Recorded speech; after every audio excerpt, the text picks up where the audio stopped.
So, ఎందుకంటే ఈరోజు నేను అను ఈ గ్రంథాలయంలో ఠాగూర్ గ్రంథాలయంలో నేను ప్రతి వారం స్పోకెన్ ఇంగ్లీష్ క్లాస్ చేస్తున్నాను.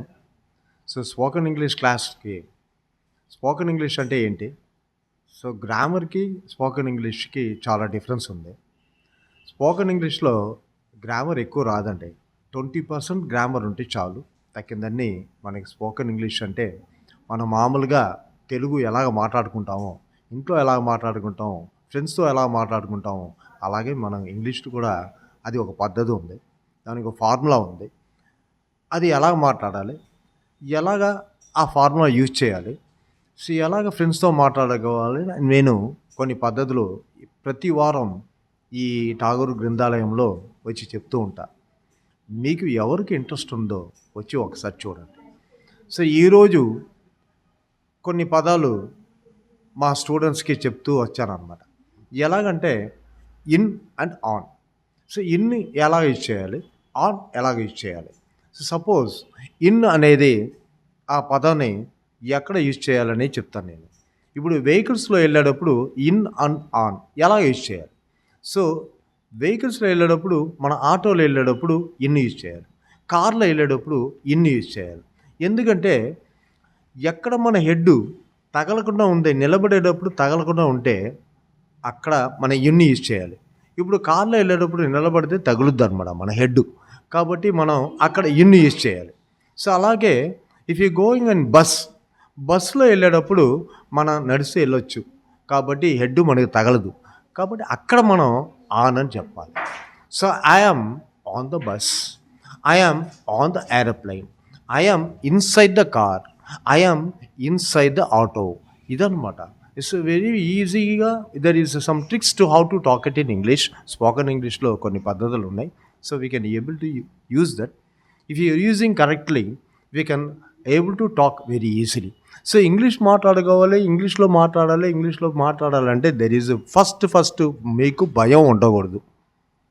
అలాగే మీరు డైలీ ప్రాక్టీస్ చేయాలి. అలాగే ఒక్కొక్క వర్డ్స్‌కి మీనింగ్ అర్థం చేసుకోవాలి.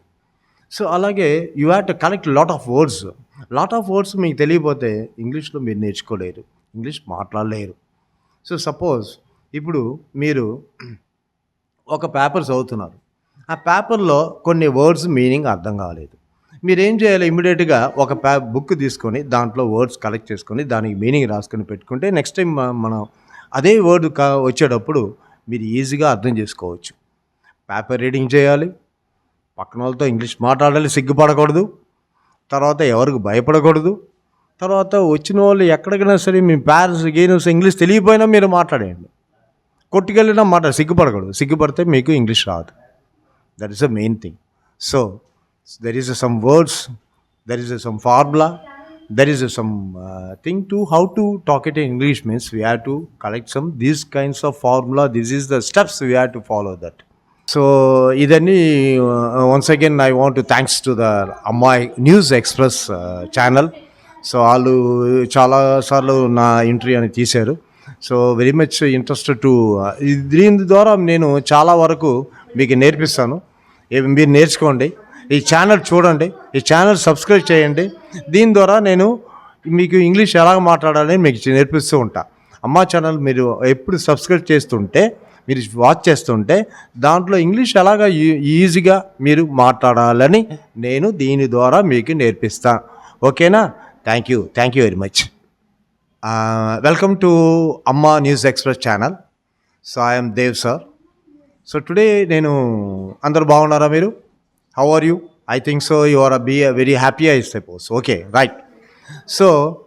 సో నేను మీకు ఒకటే చెప్తా ఏంటంటే, సో చాలామందికి ఇప్పుడు ఎందుకంటే 10th క్లాస్ ఎగ్జామ్ జరుగుతూనే ఉంది, కొంతమందికి జరగబోతుంది. 10th class going to be held on March 17 I suppose. వీళ్ళందరూ భయంలో ఉంటారు. నాకు ఆ భయం ఉందండి. ఒకప్పుడు 10th రాసేటప్పుడు ఉండింది. సో బట్ ఏంటంటే you have to wash that all భయం. ఆ ఫియర్ అనేది ఎలాగ పోవాలి, ఎలాగ ఈజీగా రాయాలి, ఎగ్జామ్ ఎలాగ అటెండ్ చేయాలి, దట్ ఈస్ సమ్ స్టెప్స్ ఉంది. దానికి ఒక ఫార్ములాస్ అన్నీ ఉన్నాయి. హౌ టు ఫాలో దట్ అని చెప్తాను నేను. భయపడకూడదు. ఫస్ట్ ఏంటంటే మీరు బాడీ హెల్త్ కండిషన్ మీరు స్టడీగా పెట్టుకోవాలి. నైట్ అంతా స్టడీ వద్దు, నైట్ స్టడీ వద్దు. సో థర్డ్ వచ్చేసి ఎగ్జామ్ వెళ్ళిన తర్వాత అక్కడికి వెళ్ళిపోయి హరీబరీగా చదవకూడదు. ఆ గేట్లో నిలబడి హరీబరీగా చదవకూడదు. అప్పుడు ఏమొస్తుంది, ఇదేం వస్తుంది, అరే ఇదేం వస్తుంది, డోంట్ కన్ఫ్యూజ్. ఎవరిని అడగబాకండి. బీ ఫ్రీలీ, మైండ్ ఫ్రీగా ఉంచుకోండి, హ్యాపీగా వెళ్ళండి. లాస్ట్ మూమెంట్లో ఏది కన్ఫ్యూజ్ చేసుకోవద్దు, బుక్ ఏం చదవద్దు. లోపలికి వెళ్ళండి. వెళ్ళిన తర్వాత హాల్లో కూర్చొని క్వశ్చన్ పేపర్ రాకముందు హ్యాపీగా కూర్చోండి. హ్యాపీగా ఒక బ్రీత్ చేయండి. Just breathe out and go, out and go. ఫ్రీగా ఉండండి. తర్వాత క్వశ్చన్ పేపర్ వచ్చిన తర్వాత ఒక్కసారి చూడండి. ఫస్ట్ నుంచి లాస్ట్ వరకు చదవండి. చదివిన తర్వాత ఏది అర్థమైనట్టు ఉందో దాన్ని టిక్ చేసుకోండి. తర్వాత ఇంకొకసారి ఏంటంటే మళ్ళీ చదవండి. దాంట్లో ఇంకో ఒక క్వశ్చన్ అర్థమైనట్టు ఉంటుంది, అది టిక్ చేసుకోండి. అర్థమైనట్టు ఉంటే క్వశ్చన్స్ అన్ని టిక్ చేసిన తర్వాత ఏం చేయండి, ఫస్ట్ బాగా అర్థమైంది మీకు దాంట్లో టిక్ చేసిన దాంట్లో బాగా అర్థమైంది ఏంటోని టిక్ చేసుకున్న తర్వాత దాంట్లో ఆన్సర్ తీసుకొని ఆన్సర్ షీట్లో ఫస్ట్ పెన్ను పెట్టబాకండి.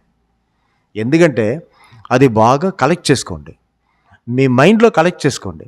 మైండ్లో కలెక్ట్ చేసిన తర్వాత అప్పుడు పెన్ను పెట్టండి. పెన్ను పెట్టేసి మెల్లిగా రాయండి. రాసేటప్పుడు మీకు ఏంటంటే ఏదైనా డౌట్ వచ్చిందనుకోండి, మళ్ళీ ఒక్కసారి అలాగ పైకి చూడండి. పైన చూసిన తర్వాత మళ్ళీ అది కలెక్ట్ చేసిన తర్వాత మళ్ళీ రాయండి. ఇలాగా మీరు ప్రాక్టీస్ చేస్తూ ఉంటే భయం అనేది భయం అనేది ఉండదు. సో ఈజీగా రాయొచ్చు. ఒక్కసారి రాసిన తర్వాత ఏది అర్థం కాకపోతే, క్వశ్చన్స్ అర్థం కాకపోతే మళ్ళీ మళ్ళీ మళ్ళీ మళ్ళీ కలెక్ట్ చేస్తూ ఉండండి. You have to collect what is what అనిన తర్వాత ఎక్కడో ఒక్కసారి ఏదో ఎప్పుడో చదివినట్టు మీకు వస్తుంది. అది క్యాచ్ చేసుకోండి.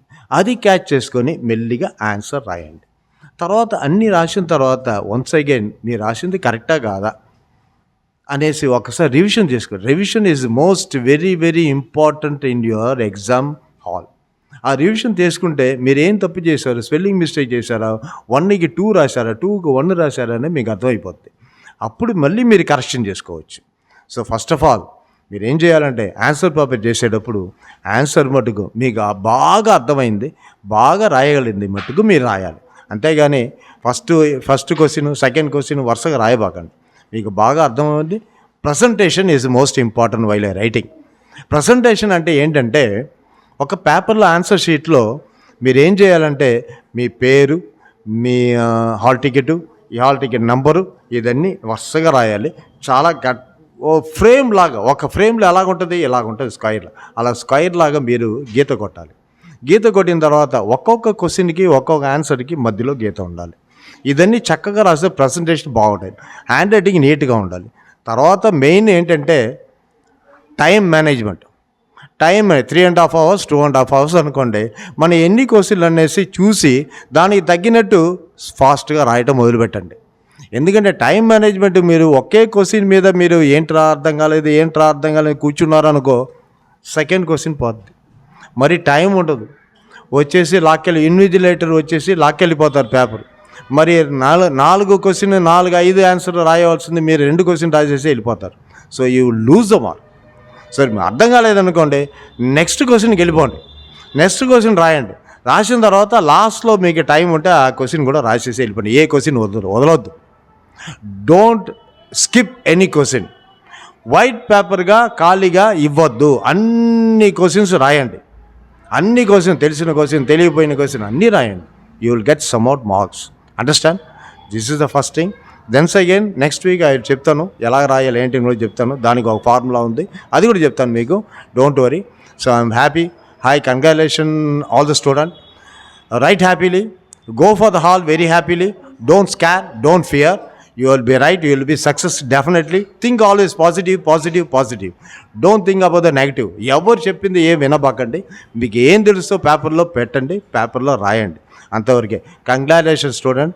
I will be next week కొన్ని కోర్స్ ఇస్తాను, కొన్ని స్టెప్స్ చెప్తాను, కొన్ని ట్రిక్స్ చెప్తాను how to write in the exam hall. ఓకేనా? Thank you for the news express channel. Thank you Amma news express channel. I am very much thankful for that, given me opportunity to meet you all the students. Thank you. నా పేరు T Rajeshwari. నేను 8వ తరగతి చదువుతున్నాను. మా పాఠశాల పేరు Vishwajyothi high school. ఇక్కడ రమాదేవి మేడం ఠాగూర్ లైబ్రరీలో ప్రతి ఆదివారం ఎన్నో పోటీలు నిర్వహిస్తారు. అందులో భాగంగా ఈరోజు కథల పోటీ నిర్వహించారు. నేను చెప్పబోయే కథ పేరు కోతి బుద్ధి. ఒక అడవిలో ఒక పెద్ద పండ్ల చెట్టు ఉండేది. దాని మీద ఒక పెద్ద కోతి ఉండేది. దానికి కోపం చాలా ఎక్కువ. అది ఆ చెట్టు మీదకు ఏ పక్షి కానీ జంతువుని రానిచ్చేది కాదు. అది మాత్రమే ఆ చెట్టు పళ్ళు తినేది. మిగిలిన వాటిని ఎవరిని తిననిచ్చేది కాదు. ఆ కోతి అంటే ఎవరికి నచ్చేది కాదు. ఒకరోజు ఆ అడవిలో పెద్ద గాలి దుమ్ము వర్షం వచ్చింది. ఆ వర్షంలో చాలా చెట్లు విరిగిపోయాయి. అలాగే కోతి ఉన్న చెట్టు కూడా విరిగిపోయింది. ఇప్పుడు కోతికి ఎటువంటి ఆశ్రయం లేదు. ఏ జంతువు కోతికి సహాయం చేయలేదు. అప్పుడు కోతి అన్ని రోజులు తాను మిగిలిన జంతువులతో ఎంతో తప్పుగా ప్రవర్తించిందని తెలుసుకొని వాటికి క్షమాపణ చెప్పింది. ఆ కోతి అన్ని జంతువులతో సంతోషంగా ఉంది. నీతి: కలిసుంటే కలదు సుఖం. నా పేరు డి కీర్తనశ్రీ. నేను 8వ తరగతి చదువుతున్నాను. నా పాఠశాల పేరు Vishwajyothi English medium high school. Tagore లైబ్రరీలో ప్రతి ఆదివారం కార్యక్రమాలు నిర్వహించబడును. అందులో భాగంగా ఈరోజు కథల పోటీ నిర్వహించబడ్డారు. నేను పాల్గొన్నాను. నా కథ పేరు తెలివితేటలు. ఓసారి పులి పొలంలో మేయుచున్న దున్నపోతును చూసి మెల్లగా సమీపించి, మిత్రమా, నీవు పెద్దగా బలిష్టంగా ఉన్నావు. అయినా సాధారణ పరిణామం గల మనిషి నీ మెడలో నాగలి కట్టి దినమంతా పొలం దున్నుతున్నట్లు చేయుచున్నాడు. మానవునికి అది ఎలా సాధ్యమైంది అని కుతూహలంగా అడిగింది. క్రూర జంతువైన పులి సాధు జంతువైన నన్ను మిత్రమా అని పిలుస్తూ మీదపడి చంపకుండట ఆశ్చర్యంగా ఉంది అని భావించి, మృగరాజా, నాకు లేనిది మానవుని వద్ద అమితంగా ఉంది. దాని ప్రభావంతో నన్ను లొంగదీసుకొని తన ఇష్టం వచ్చినట్లు వాడుకొనుచున్నారు. మానవుని వద్దనున్న ప్రత్యేక శక్తి ఏమిటి అని అడిగింది పులి. మనిషి మెదడులోని తెలివితేటలు సుమా. అలాగా తెలివితేటలుంటే ఏమిటో విశదీకరించు మిత్రమా. తెలివితేటలంటే ఏమిటో స్పష్టంగా చెప్పలేను.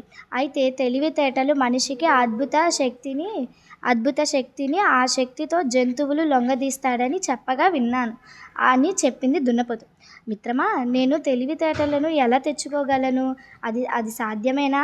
యజమానినైనా రైతు అటువైపు వస్తున్నాడు. అతనిని అడిగితే తెలివితేటలను గురించి విశదీకరించాను అన్నది దున్నపోతు. రైతు పులిని చూచి వణికిపోయాను. పులి నుండి తప్పించుకోవటం అసంభవం అనుకున్నాడు రైతు. సోదరా, బాధపడకు, నిన్ను చంపను. నీ దున్నపోతుని తెలివితేటలను గురించి నీకు క్షుణ్ణంగా తెలియను సలహా ఇచ్చింది. నా మీద దయచూపి తెలివితేటలంటే ఏమిటి, వాటిని ఎలా పొందవచ్చునో వివరించు అని బ్రతిమాలింది. పులి నన్ను చంపకు. రైతు సంతోషించాడు. మృగరాజా, నీ కోరిక తప్పకుండా తీరుస్తాను. నా తెలివితేటలను ఇంటి వద్ద పెట్టి వచ్చాను. నాకు కొంత సమయం ఇస్తే ఇంటికి వెళ్ళి తెలివితేటలు పట్టుకొని వచ్చి నీవు కోరినంత ఇస్తాను. నేను తిరిగి వచ్చినంత వరకు వెళ్ళిపోవద్దు. అంతేకాదు, నా దున్నపోతిపై విరుచుకుపడి చంపకు అని అన్నాడు రైతు. సోదరా, నీ రాక కోసం 1000 కన్నులతో ఎదురు చూస్తూ నీ దున్నపోతును ఏమీ హాని చేయక ఉంటాను. అయితే తొందరగా రా అని అన్నది పులి. మృగరాజమా, నీ మాటలు నమ్మలేను అని చెప్పు పులిని ఒక చెట్టు తాటితో గట్టిగా కట్టి ఒక పెద్ద కర్రను తెచ్చి తెలివితేటలు తన వద్దనే ఉన్నట్లు చెప్పాడు. ధన్యవాదాలు. నా పేరు తరుణి. నేను 7వ తరగతి చదువుతున్నాను. మా పాఠశాల పేరు విశ్వజ్యోతి ఇంగ్లీష్ మీడియం స్కూల్. నేను ఆదివారం ఠాగూర్ గ్రంథాలయానికి వస్తాను. ఈరోజు కథల పోటీలు పెట్టారు. అందులో నేను పాల్గొన్నాను. నా కథ పేరు సాయం. రవికి పక్షులు అంటే చాలా ఇష్టం. రవి నిద్ర లేవగానే కిటికీ దగ్గరికి వచ్చి నిలబడతాడు. అక్కడున్న పక్షులను చూస్తూ వాటి ధ్వనులు వింటూ తన దినచర్యను మొదలు పెడతాడు. ఒకరోజు ఉదయం ఒక పెద్ద పక్షుల గుంపు వచ్చింది. రోజులాగే అవి విద్యుత్ తీగపై కూర్చుంటాయి. కొద్దిసేపటికే ఒక్కొక్కటి పక్షులన్నీ ఎగిరిపోయాయి. కానీ ఒక పిచ్చుక అక్కడే ఉండిపోయింది. అది ఎగరలేకపోతుంది అని గమనించాడు. ఆ పిచ్చుక కాలు తీగలో ఇరుక్కుపోయిందని గమనించాడు. వాళ్ళ అమ్మకు చెప్పాడు, ఇలా తీగలో ఇరుక్కుపోతూనే ఉంటాయి. దాని గురించి నువ్వేమీ ఆలోచన పడాల్సిన అవసరం లేదు. రవి రాత్రంతా ఇదే ఆలోచనతో పడుకున్నాడు. పక్షికి ఏమీ కాకూడదని కోరుకున్నాడు. మరుసటి రోజు ఉదయం లేవగానే పక్షికు గుర్తుకొచ్చింది. గబగబా బయటికి తీగపై చూశాడు. అక్కడే చూసి ఆశ్చర్యపోయాడు. ఆ పిచ్చుక అలాగే ఉండిపోయింది. ఆ పిచ్చుక చుట్టూ ఇతర పక్షులన్నీ చేరాయి. ఆ పక్షులకు ఒకటైన దారం ఎవరికైనా విద్యుత్ సరఫరా ఆఫీసుకు వెళ్ళి ఆలస్యం అవుతున్నదని అనుకున్నాడు. వెళ్ళాడు. విద్యుత్ ఆఫీసులో పనిచేసే వ్యక్తులకు చెప్పి కొద్ది సేపటికి ఆ పిచ్చుకకి తీశారు. నీతి: ఇతరులకు సాయం చేస్తే దాని గురించి చెప్పే ఆనందం